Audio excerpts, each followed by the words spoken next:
I just wanted to come up here and go whoop whoop. The ministers in this room have as big a smile as what everyone from across the sector has right now. I want to acknowledge all of the speakers that have spoken before I've had an opportunity to stand up here and give concluding remarks. But just reiterate some of the things that have been said.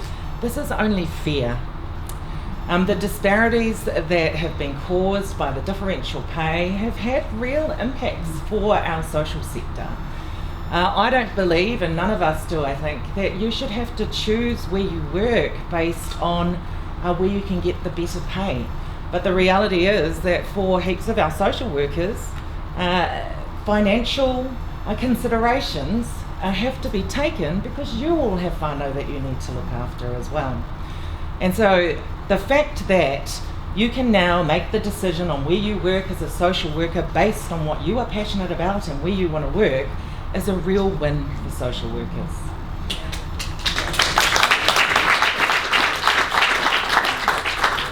I have had the opportunity to get out and speak to many of our social services over a period of many years, and I see some very familiar faces in this room. And this has been raised on a number of occasions. The difficulty for community organisations, for iwi organisations to retain their staff because they're competing with oranga tamariki, particularly in recent years, with regards to trying to secure them when you can't pay them as much. That will no longer be a concern. We need good social workers across the system, and you need to be working where you want to work and where you think that you can add value. You also need to feel valued, and we need you to feel valued so that you can give 100% of yourself to the children, to the whānau, to the communities that you're working in.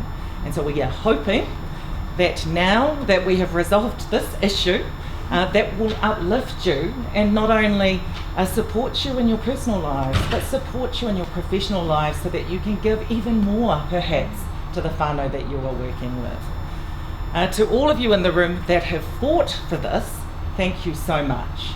It wasn't something that was just given. You have had to fight for it. And we are very proud to be the government that's been able to get behind you to make this happen. Thank you so much, everyone.